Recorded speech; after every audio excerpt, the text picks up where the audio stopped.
Сәлем достар! Бүгін сіздермен мен осындай өте оңай, тез әрі дәмді торт муравейниктің рецептісімен бөліскім келіп тұр. Керекті ингредиенттерді астына қалдырамын. Ең алдымен бір жұмыртқаға ерітілген 150 грамм сары майымызды қосамыз. Одан кейін 4 ас қасық сүт қосамыз.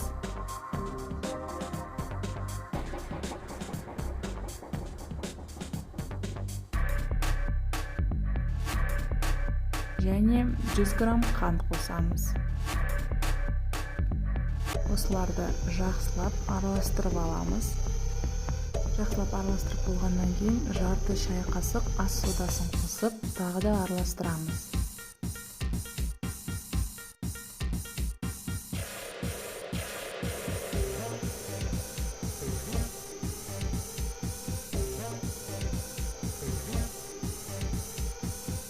Енді оған ситадан өткізілген ұнымызды қосамыз. Ұнды 2-3 бөлік етіп қосыңыздар, сонда қамыр күшті шығады.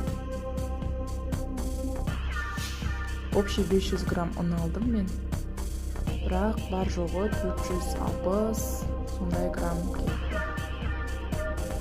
Жақсылап қасықпен араластырамыз бірінші. Әбден жұмсақ қамыр шығу керек. Тағы да ұн қосамыз.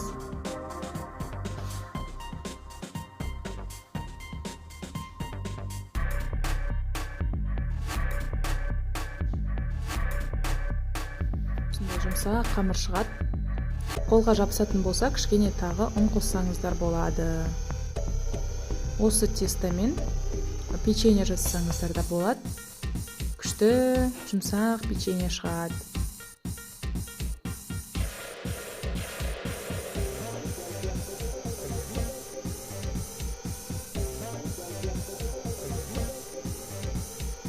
Қамырды әбден егі қанғанша илейміз. Өте жұмсақ қамыр шықты. Екіге бөліп, қолға жабысатын болса, кішкене ұнға ұнатып алсаңыздар болады тағы да.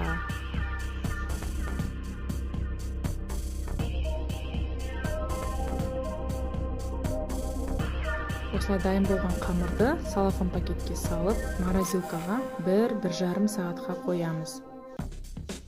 Холодильникқа емес, сол морозилкаға қоямыз. Морозилкадан шығардым, өте қатты, міне. Соны теркадан өткіземіз. Қамыр қатып қалған уже. Теркадан тез ақ өтеді. Теркадан өткізіп болғаннан кейін қамырды осылай жайып шығамыз. Тегістейміз. 180 градуста қызып тұрған пеште 20-25 минутта пісіреміз. Дайын болды.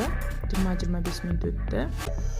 Осы дайын болғанда кішкентай бөліктерге сындырамыз. Осылай қолмен сындырып ұсақтаймыз. Менде 2 противень шықты. Соны екеуін жақсылап араластырып, әбден сындырдым. Енді осы дайын болған крошкаға вареный сгущенканы қосамыз.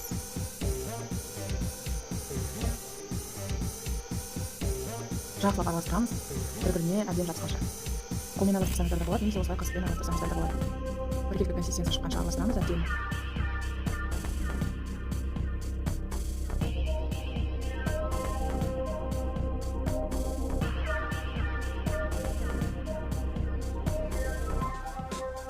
Осылай бетін тегістеп, үлкен бір торт жасасаңыздар да болады.